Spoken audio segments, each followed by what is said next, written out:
Ladies and gentlemen, schools across America cannot keep teachers. Many of them are resigning. And school districts are now scrambling to find substitutes. So this came out on AP September 13th, 2020. Teacher departures leave schools scrambling for substitutes. With many teachers opting out of returning to the classroom because of coronavirus, schools around the U.S. are scrambling to find replacements and, in some places, lowering certification requirements to help get substitutes in the door.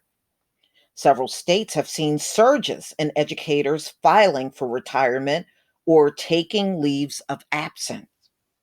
Departures are straining staff in places that were dealing with shortages of teachers and substitutes even before the pandemic created an education crisis. So, this English teacher in Indiana, she is leaving.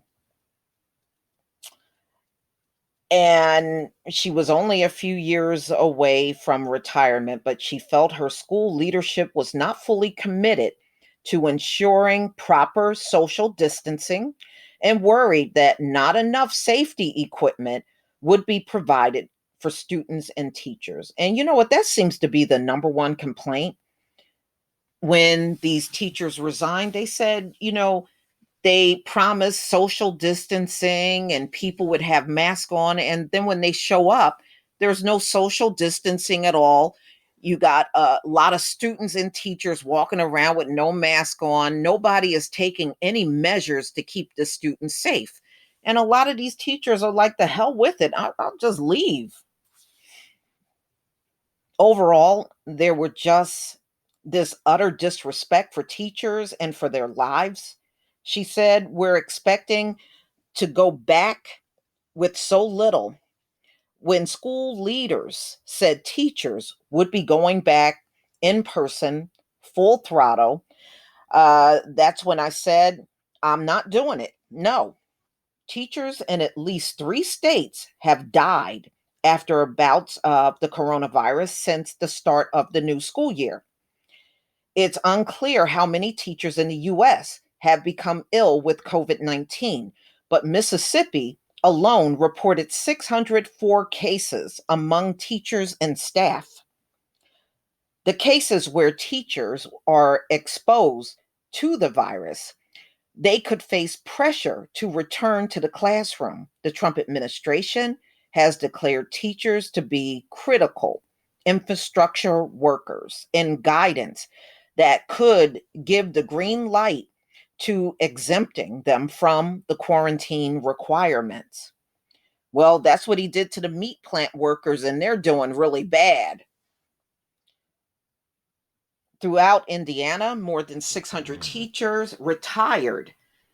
And that was since July. 600 teachers have retired, according to the state data. Although the state gets most of its teacher requirements during the summer, surveys suggest more retirements than usual could happen as the calendar year progresses. Yeah, because they don't want to be there. Okay, they don't want to be there. They don't want to be in those classrooms and contract COVID and take it home to their families. Okay, I've gotten more teachers calling me back saying, well, I'm going to go ahead and retire, Whitcomb said. Some still wanted to go back in the classroom, but didn't think the risk was worth it. They looked at their grandkids and the life they had, and I think they're saying, I'm just not going to do it. In Salt Lake City, Utah, the state's most populated metropolitan area, more than 800 teachers have resigned or retired early because of concerns about the coronavirus in schools. More than half of those happened in one county where 5 school districts, Granite School District, all of the district teachers who left were fined $1,000 for failing to give 30-day notice. Shoot, they just getting the hell up on out of there. They don't care. Ain't even giving notice. They are just getting out. Wow. Mike McDonough, president of the Granite Education Association Teachers Union, said the departures stem from frustration over how schools have reopened. And granted, most students will return to in-person instructions for 4 days a week. And there are a few opportunities for teachers to instruct solely online. Some teachers waited until the last minute, hoping that the district would change its reopening plan. But checking out of the classroom was the only way to keep themselves safe. Teachers are still scared and overwhelmed, McDonough said. I have heard from teachers that are just heartbroken to leave the classroom, but they didn't feel safe going back. They don't want the level of risk, and they have no other choice but to get out. Education leaders in states including Arizona, Kansas, New Hampshire, Pennsylvania, and Texas have said they are bracing for worsening teacher shortages as the pandemic drives them away. To try to maintain staff levels in classrooms, the Missouri Board of Education made it easier to become a substitute teacher under an emergency rule instead of the previous requirement of 60 hours of college credit. Eligible substitute now only need to obtain a high school diploma, complete a 20-hour online training course, and pass a background check. Iowa responded similarly, relaxing coursework requirements and the minimum work age for newly hired substitute. In Connecticut, college students have been asked to step in as substitutes. Okay, wow. So they're just doing, I guess, whatever they can just to get like some type of adult in the classroom. Many who work as substitutes are retired teachers, such as 67-year-old Margaret Henderson of Phoenix, who said she will not return as she planned. I do not want to get called into the classroom where a teacher has called out because of a virus or to quarantine. And we know that's going to happen more and more, Henderson said. There are still uncertainties about the safety of reopening the school buildings. Can you blame substitutes for not wanting to go in? Yeah, because she's got a point. If a teacher is out because they contracted COVID, why would you want to go in that classroom at all?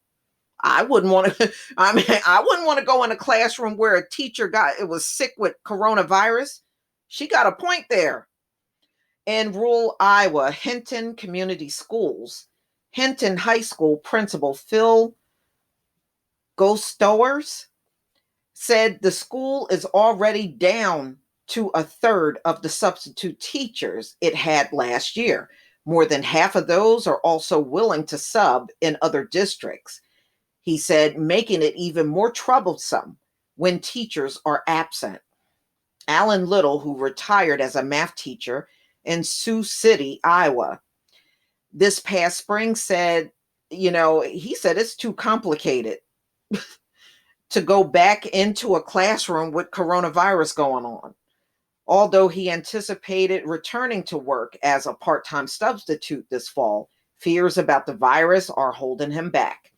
He encouraged his son, who is studying to be a social studies teacher, who considered getting experience as a substitute, to weigh the risk carefully. We are thinking about students, our school, our community, and every decision we make, Little said. But we also have to think about ourselves and our family. What's best for us? Maybe more and more of us is not being inside the classroom right now. I don't blame them. I don't blame them. I mean, what you're asking for is a lot. And Trump signing an executive order trying to force these teachers in the classroom, that's not going to work either. That's not going to work. They're going to leave. Just like you see them leaving now. They're not going to follow that man's executive order when a highly contagious virus is in the schools. And every week there are, and I kid you not, you can look this up yourself. Every week there are schools across America that are reporting 90 cases, 200 cases. That's happening every week around the country.